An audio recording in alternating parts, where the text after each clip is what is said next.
everyone and welcome back to Becoming a Polyglot. I'm so glad that you clicked on this video. This is a question I got asked so many times. Vera, how are you doing that when learning a different language in school and several languages as a hobby on your own? Tell us! So the long-awaited video is finally here. I want to share with you how I balance learning these languages throughout the week and my experiences. So if you don't know me, hi, my name is Vera. I'm an English teacher here in Holland and I'm also a student. I'm a student at the University of Utrecht and I study languages and cultures. And why is this important for you to know? Well, I'm taking a rather challenging subject, and that is Old Irish. Yes, I am learning a Celtic language and this isn't my first one. If you see my videos then you know that I also started with Scottish Gaelic. This was just to give me like a foundation that I could build upon when learning Old Irish. That did not really help as much as I would have hoped to, but anyhow. But I'm also learning several languages on my own, like Mandarin, Korean, Spanish, some French. I studied German as well, and yeah, this is my YouTube channel, so click on that subscription button down below, give a like, and let's get going with this video. Oh, before we get started, I also put in the description down below a lot of links to either workbooks, podcasts, movies, etc. Okay, so definitely take a look. So I think it's very important to know that I do not study my languages every day. Or at least not all of them every day. I do not actively study with a workbook every day. I mean, like, honestly, the amount of time I study with a workbook is rather rare, I would say. And I want to talk to you about active and passive learning and then tell you what works for me, how I use this in my day-to-day life. So if there's a specific thing that you're looking for in this video, then look down below at the description where you will find the timestamps of the things that I will be answering today. Active and passive learning, what is that? Active learning is really about you sitting down, actively listening, studying, writing, reading your language that you're studying. This could also be math, this could also be a subject in school. Actively sitting down and putting the hours into it. Most people use active studying because they need to prepare for something, like an exam. You also have passive studying. Does this mean you're doing nothing? No, not at all. Passive study is really about integrating your language study into your day-to-day life. Because with active studying, of course, you can integrate that in your day-to-day life as well. When you wake up, I do 5 minutes of Duolingo. When I wake up, I'm gonna read for 5 minutes in language. I don't know which language. A language. No, passive studying is, for instance, listening to a podcast, watching a TV show, listening to music, and not actively writing down things that you hear, words that you've learned, etc. So this could be a podcast, a bilingual podcast on the way to work. This could be a book that you're reading, but you're not really taking any notes. Passive learning. Like right now, I'm watching this show called Lupin. Maybe you've heard about it, it's on Netflix. It's also passive learning to just take your cup of coffee, sit on the couch with your French show, with your dog. Don't worry, this dog is getting paid for his performances in this video. And just watch a good TV show. I use passive learning a lot. And I would highly recommend doing that as well. Even if you're getting started in a language, like for instance, you've never heard any Chinese before, you have no idea what it sounds like, you really want to learn it, listen to a song, listen to a podcast. I would recommend a bilingual podcast. There is one below in this description box. But even though you're just starting out, it is so important to surround yourself with the language that you're learning because of the tones. And because to get familiar with the types of words, sounds, the way they pronounce things and how that's different maybe to your native language. So maybe you don't understand anything that they're saying. Okay, well that's fine. I would therefore recommend a bilingual podcast. But if it were for instance to be music, you don't understand anything. You love BTS, but you have no idea what they're saying. Totally fine, honestly. If you're learning a language, you will get to that part of understanding. That's fine. But I love to start out with just getting familiarized with the language first.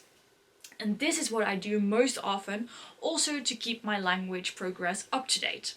Great tip, by the way, for if you're watching a Netflix show, click on the link below. There is a great website that allows you to watch a Netflix show with double subtitles, so definitely check it out.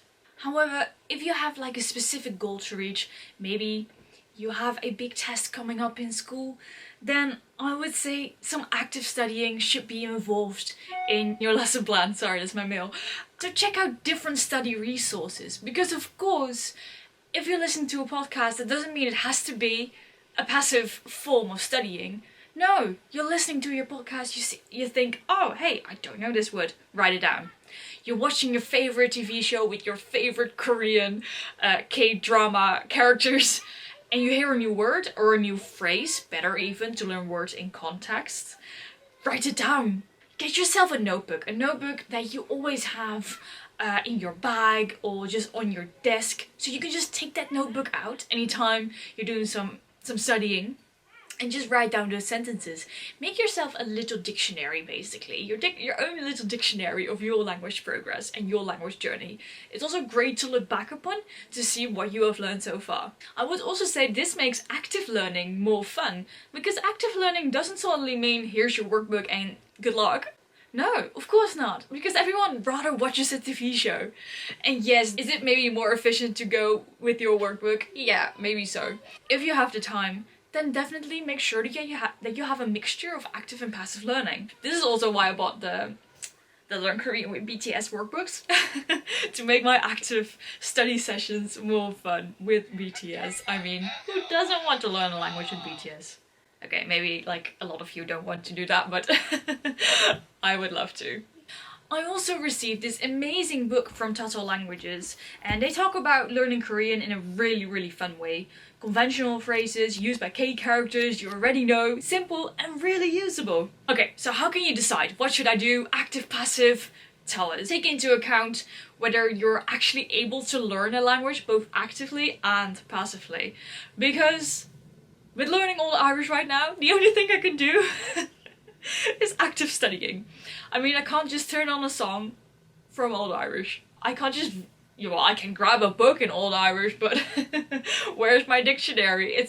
Learning an old language is different. But if you're, for instance, learning French in school, then you can of course do that. But take also really in mind the goals that you have for that language.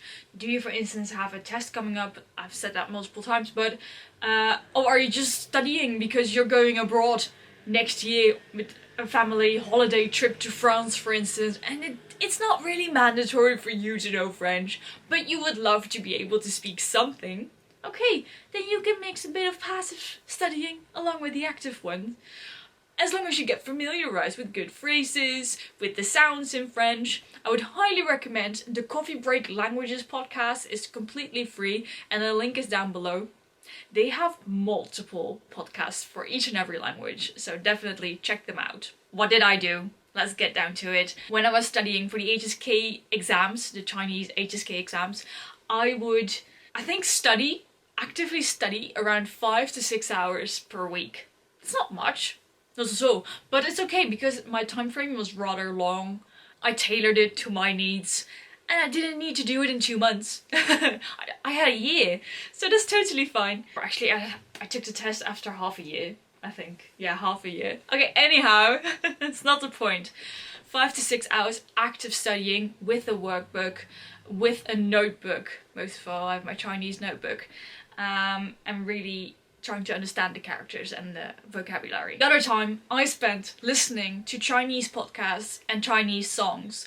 A really nice band that I really enjoy is called Wavy. It's a Chinese band. They also sing some songs in English, so you can see them side by side, which I think is really useful.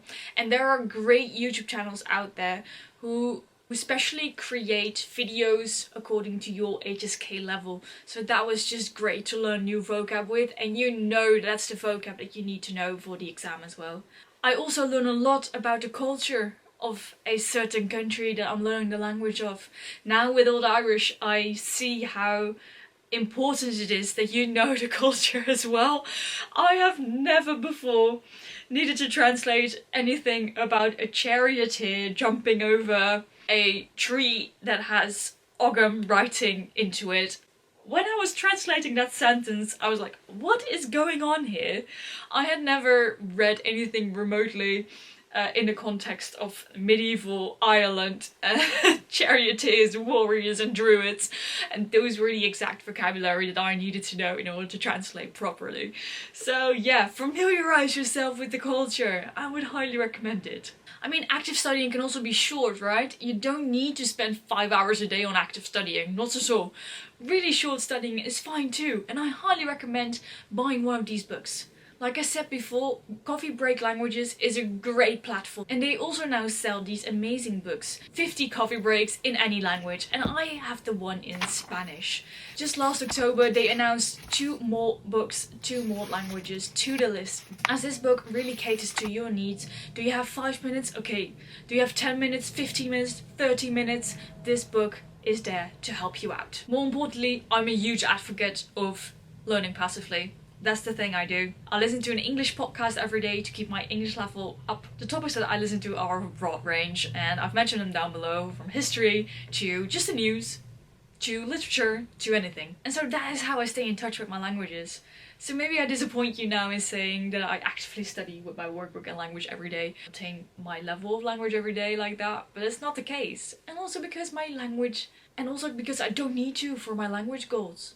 They're fine as they are. I mean, I don't have a Chinese exam coming up. I don't have a French exam coming up. The only thing I need to do is my Old Irish exam. Which is so difficult, you guys. Old Irish is so difficult. So therefore, I am able to just passively study and uphold my languages. And I love it.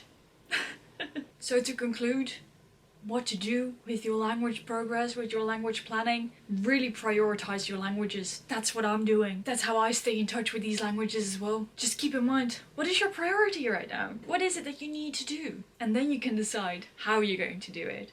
Active study, some passive studying. Just throw in some podcasts, throw in a good app.